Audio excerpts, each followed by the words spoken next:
سبحان الذی اسری بعبدہ، پاک ہے وہ ذات جو اپنے بندے کو رات کو لے گیا، لیلاً رات کے تھوڑے سے حصے میں، من المسجد الحرام الی المسجد الاقصی، مسجد حرام سے مسجد اقصی کی طرف، لنریہ من آیاتنا، تاکہ ہم ان کو دکھائیں اپنی نشانیاں، انہو هو السمیع البصیر، بے شک وہ سننے والا اور دیکھنے والا ہے۔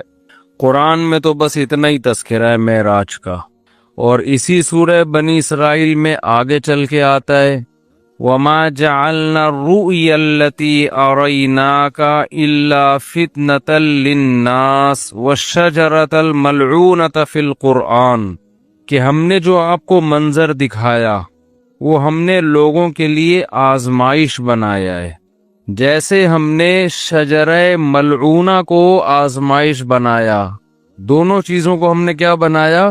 آزمائش۔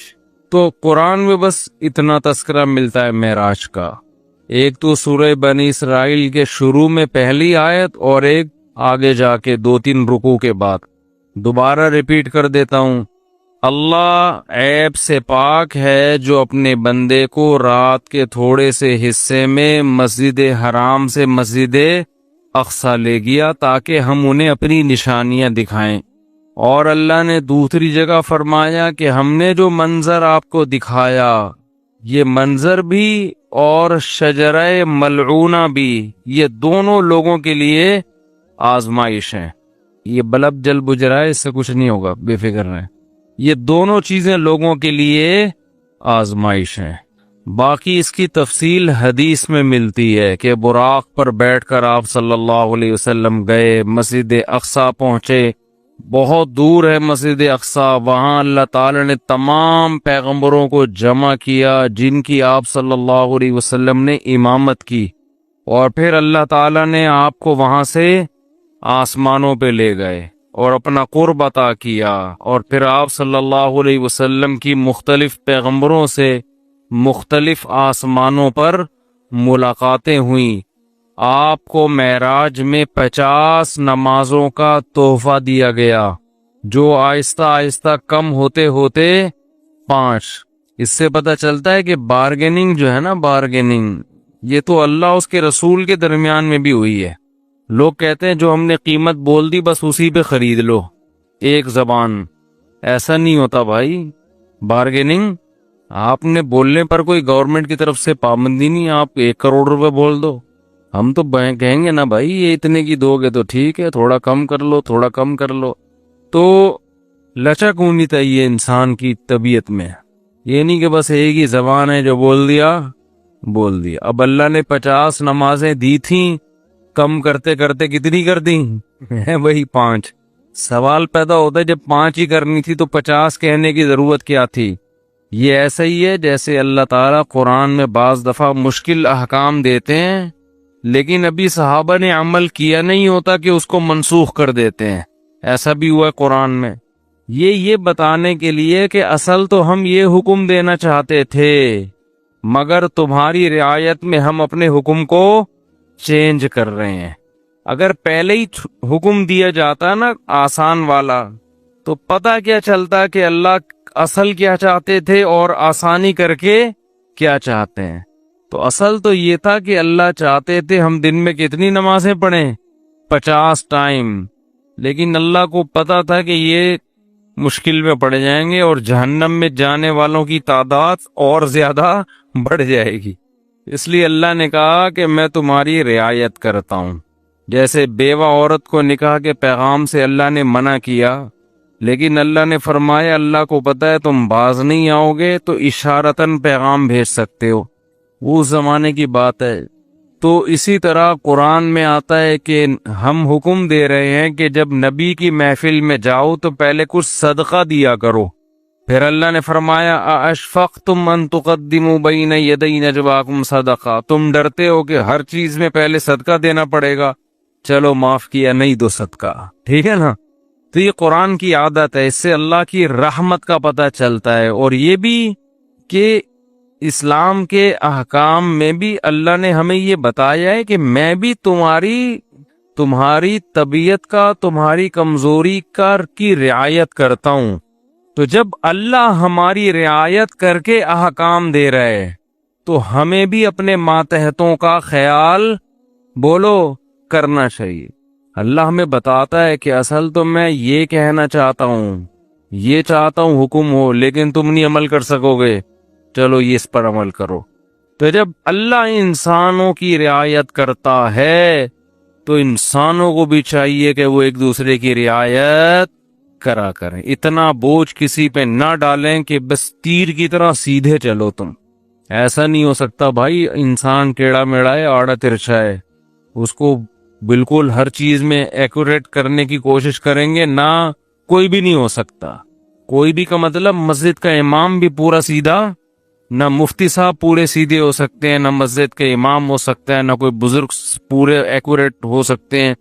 لوگ کہتے ہیں مفتی صاحب نے اس دن بیان میں یہ بول دیا تھا، مفتی صاحب اس دن وہاں انڈا موڑ پہ بیٹھے ہوئے ٹانگ پہ ٹانگ رکھ کے چائے پی رہے تھے۔ یہ علماء کے بیٹھنے کا طریقہ نہیں ہوتا۔ اس دن مفتی صاحب نے کہہ دیا تھا بھاڑ میں جائے۔ صحیح ہے، چلتا ہے مارکیٹ میں سب۔ ہاں کچھ لوگ بیٹھے ہیں کیڑے نکالنے کے لیے، کچھ لوگ کیا ان کا کام ہی یہی ہے کہ اس کے کیڑے جمع کر کے شاپر میں لا کے پوری کیڑوں کی دکان کھولی ہوئی ہے انہوں نے۔ وہ ان کا کام ہی یہی ہے کہ ایک دوسرے کی غلطیوں کو ہائی لائٹ کرنا، اور خود اتنے بڑے بڑے بلینڈر ان لوگوں سے ہوتے ہیں کہ اگر کوئی دوسرا ان کی غلطیاں جمع کرنا شروع کر دے تو الامان والحفیظ۔ تو لچک ہے بھائی، لچک، لوگوں کی رعایت کیا کرو۔ نمازیوں کی رعایت کا حکم ہے مسجد کے امام کو۔ اتنی لمبی نمازیں نہ شروع کر دو کہ لوگ کھڑے کھڑے تھک جائیں۔ حضرت معاذ تھے، حضرت جابر بن عبداللہ، انہوں نے اتنی لمبی عشاء کی نمازیں پڑھانا شروع کر دی، سورہ بقرہ پڑھتے تھے پوری اس میں نا۔ اب ایک صحابی تھے، وہ کھڑے کھڑے تھک جاتے، وہ ایک دن نماز توڑ کے چلے گئے اور جا کے نبی صلی اللہ علیہ وسلم سے شکایت کی کہ یہ اتنی لمبی عشاء کی نماز پڑھاتے ہیں۔ اچھا جب وہ گئے نماز میں تو ان کو صحابی رسول نے کہا کہ تم منافق ہو گئے ہو۔ تم کیا ہو گئے ہو؟ کیونکہ نماز میں تم کیا کر رہے ہو؟ شارٹ نماز چاہیے، یہ تو منافق کا دل نماز میں نہیں لگتا۔ تو فتویٰ دیا کہ تم کیا ہو گئے ہو؟ منافق۔ انہوں نے جا کے نبی صلی اللہ علیہ، حضرت معاذ بن جبل تھے، انہوں نے جا کے نبی صلی اللہ علیہ وسلم کو بتایا کہ یا رسول اللہ اتنی لمبی نماز پڑھا رہے ہو، اوپر سے مجھے فتویٰ کیا دے رہے ہیں، تم منافق ہو۔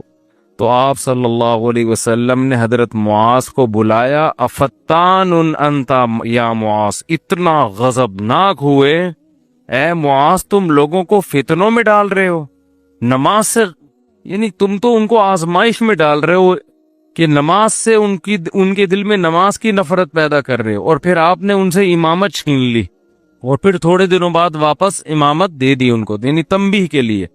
تو امام کو چاہیے لوگوں کی رعایت کرے، خطیب کو چاہیے بیان میں بھی لوگوں کی رعایت کرے، ان کی مینٹل لیول سے اوپر کی باتیں نہ کرے، ایک دم 4 شادیوں پہ نہ آ جایا کرے، ٹھیک ہے نا، پہلے ان کو دوسری شادی سمجھائے، جب 6 مہینے میں یہ سمجھ میں آئے گی پھر تیسری۔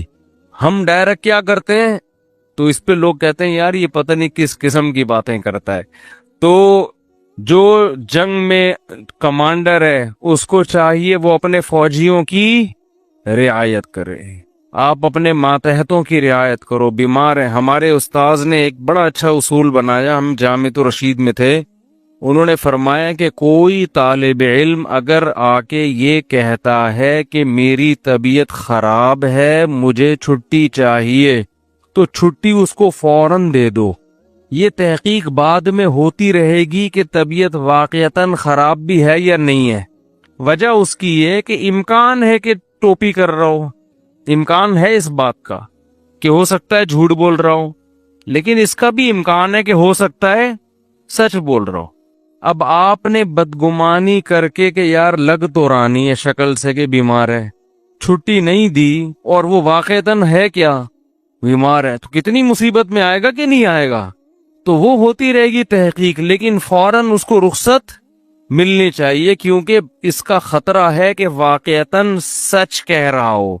تو یہ بہت اہم پوائنٹ کی باتیں ہوتی ہیں، ہم لوگ ان چیزوں کا گھروں میں خیال نہیں کرتے۔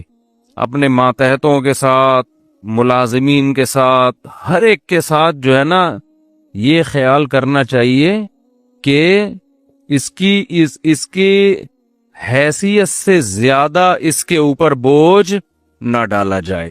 خیر، اللہ تعالی نے اپنے حبیب صلی اللہ علیہ وسلم کو رات میں بلایا، تو میں یہ عرض کر رہا تھا کہ حدیث میں تفصیل بہت زیادہ ملتی ہے کہ آپ آسمانوں پر گئے، یوسف علیہ السلام سے ملاقات ہوئی، موسیٰ علیہ السلام سے ملاقات ہوئی، عیسیٰ علیہ السلام سے ملاقات ہوئی، ابراہیم علیہ السلام سے، اور پھر اللہ نے آپ صلی اللہ علیہ وسلم کو نمازوں کا تحفہ عطا فرمایا۔ تو یہ بہت احادیث میں اس کی تفصیل ملتی ہے، اور یہ سارے کام رات کے تھوڑے سے حصے میں ہوئے۔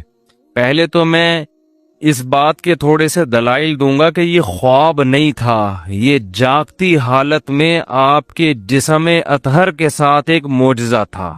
غامدی صاحب کہتے ہیں یہ کیا تھا؟ خواب تھا۔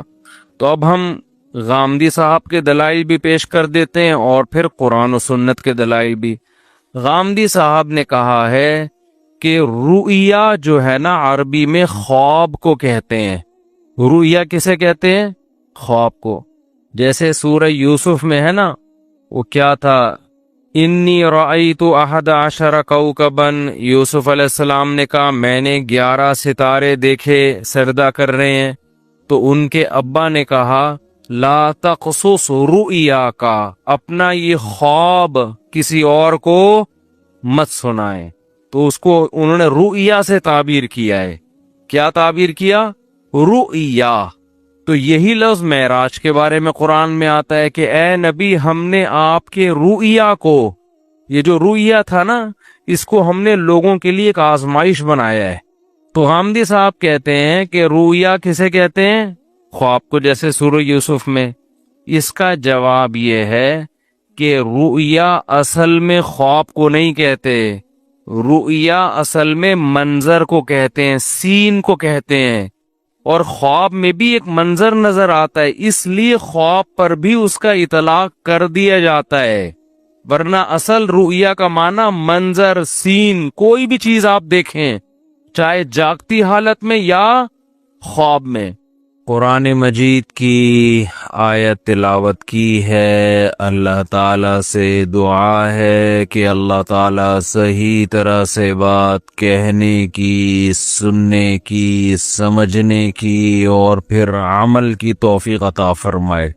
بقرہ عید بالکل قریب ہے کہ اللہ کی نظر میں سب سے زیادہ اہمیت اس چیز کی ہے کہ انسان کو میں نے اپنے لیے پیدا کیا، لہذا وہ سب سے زیادہ محبت مجھ سے کرے۔ سمجھ رہے ہیں؟ ہماری نظر میں اس کی اتنی ویلیو نہیں ہے۔ ہمارے ہاں پیٹ پہلے ہے، پیسہ، پیٹ، عزت، شہرت، شادی، ٹھیک ہے، بچے، پھر اسکول، پھر 2 سے زیادہ نہ ہوں، یہ ایک مستقل ٹینشن ہے۔ تیسرا کیوں ہو گیا؟ ساس، بہو، داماد ستا رہا ہے، جٹھانیاں، نندیں، یہ ہمارے مسائل ہیں۔ سمجھ رہے ہیں؟ اللہ کی نظر میں ان مسائل کی زیادہ اہمیت نہیں ہے۔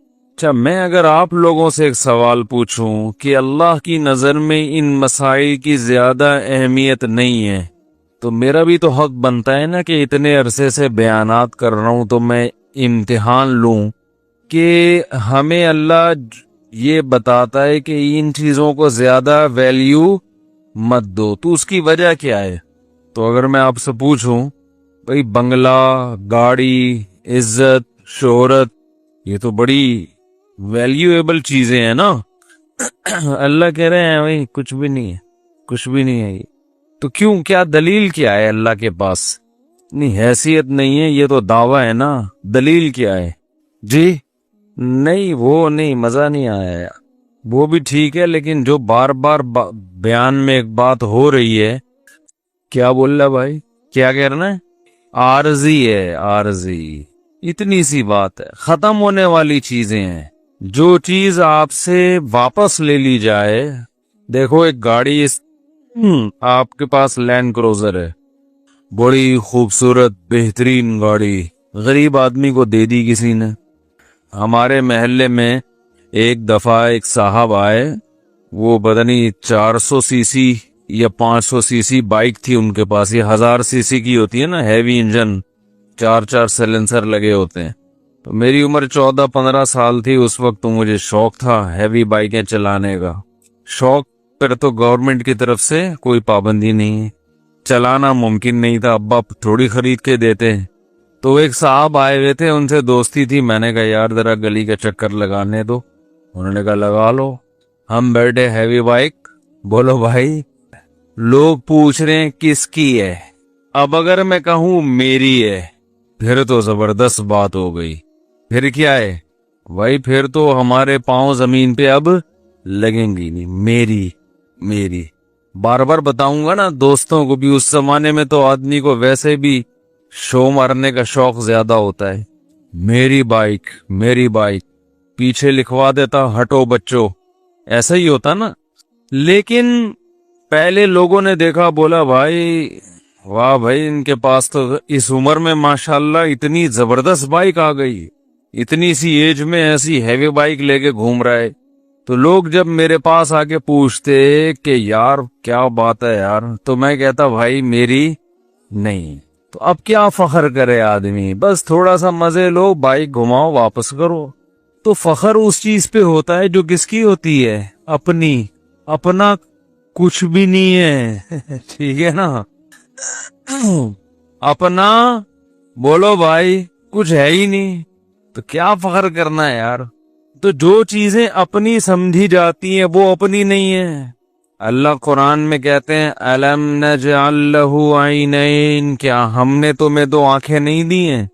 تو یہ کس کی ہیں؟ اللہ نے دی ہیں بھائی، اللہ واپس لے گا۔